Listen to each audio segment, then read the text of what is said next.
xilli ay gobollo ka mid ah dalka ka bilowdeen howlgallo lagula dagaalamaya kooxda Al-Shabaab ayaa wasiirka wasaaradda gaashaandhigga Mudane Cabdulqaadir Maxamed Nuur iyo wasiirka caafimaadka iyo daryeelka bulshada xukuumadda Soomaaliya Dr. Cali Xaaji Aadan oo ka duulaya arrimahaasi waxay maanta booqasho indhaindhayna ku tageen isbitaalka xoogga dalka Soomaaliyeed. wasiiradan oo ay isbitaalka ku soo dhaweeyeen madaxa hoggaanka caafimaadka ciidanka xoogga Dhame Cabdifataax Maxamed Cabdi iyo agaasimaha guud ee isbitaalka xoogga laba xidigle Dr. Saadam Cabdullaahi ayaa ugu horeyn dhageystay warbixin guud oo xaaladda isbitaalka ku aadan. intaasi kadibna waxa ay guda galeen kormeer saacado qaatay oo ay ku kala bixiyeen qaybaha kala duwan ee isbitaalkaasi uu ka kooban yahay.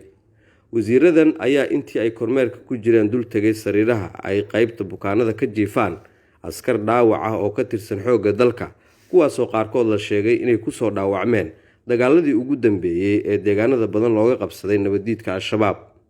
waxay sidoo kale wasiirka gaashaandhigga iyo caafimaadku booqdeen qaybaha bukaan socodka, shaybaarka, daawada iyo qaliimada ee isbitaalka xoogga dalka, iyagoo qiimeynaya in isbitaalkan uu noqon karo mid dabooli kara baahida caafimaad ee geesiyaasha Soomaaliyeed.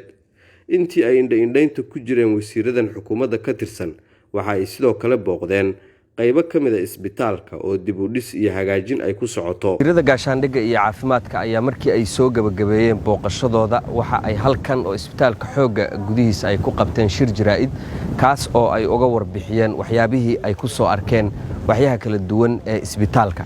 wasiirka caafimaadka ayaa si gaar waxa uu sheegay in isbitaalku uu u baahan yahay adeegyo badan oo caafimaad si ciidanka xoogga dalka ee soo dhaawacma halkan loogu dabiibo isla markaana ay uga helaan adeeg caafimaad oo dhammaystiran. waxa uu sheegay in wasaaraddiisa caafimaadka iyo wasaaradda gaashaandhigga oo iskaashanaya ay muddooyinka ugu dhowba wax ka qaban doonaan baahiyahaas uu tilmaamay in isbitaalka ay ka dhiman yihiin.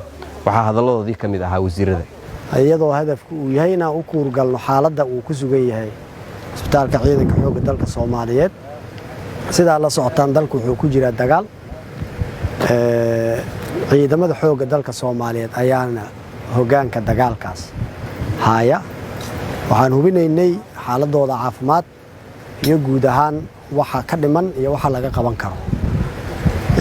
guud ahaan xukuumadda Jamhuuriyadda Federaalka Soomaaliyeed waxay ka dhabeyn doontaa haddii Ilaahay yiraahdo dagaalka lagula jiro Al-Shabaab. geesiyaasha xaqiiqdii ciidanka xoogga dalka Soomaaliyeed oo laga yaabo in ay wax ku gaaraan dagaaladaas si caafimaadkooda loo xaqiijin lahaa ayuu yahay in aan maanta soo indhaindhayno xukuumaddana aan uga warbixinno xaaladdu sida ay tahay iyo sida wax looga qaban karo.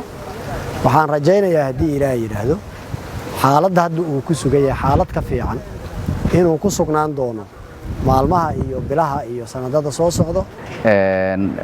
isbitaalka wax badan ayuu u baahan yahay oo medical supply-ga uu ka mid yahay oo aad culays ugu jiro sida ay noo sheegeen.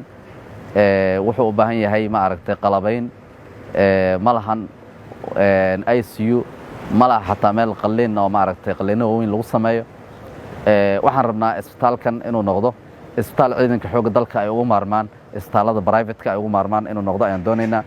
waxaan doonaynaa in isbitaalada private-ka wixii lagu sameyn waayo isbitaal loo soo aaday inuu noqdo ayaan doonaynaa. booqashadan ayaa waxa ay imaanaysaa xilli gobollo badan oo dalka ay ka socdaan howlgallo ay ciidamada xoogga dalka Soomaaliyeed iyo dadka deegaanka oo iskaashanaya ay kula jiraan sidii ay Al-Shabaab uga saari lahaayeen deegaanadaasi. waxaana ka mid ah Koonfur Galbeed, Galmudug iyo Hirshabeelle. howlgalladii ugu dambeeyay ee ciidanka xoogga dalka iyo dadka deegaanadaas oo iskaashanaya ayaa waxa ay gaareen guulo waxayna ku xoreeyeen deegaano badan. isbitaalkan ayaana ubuc ama asal u ah howlgalladaas maadaama inta badan ciidanka xoogga ee soo dhaawacma halkan la keenayo. ujeeddadana wasiiradana taas ayay inta badan daaranayd. maxamuud Soo Faysane, warbaahinta qaranka, Muqdisho.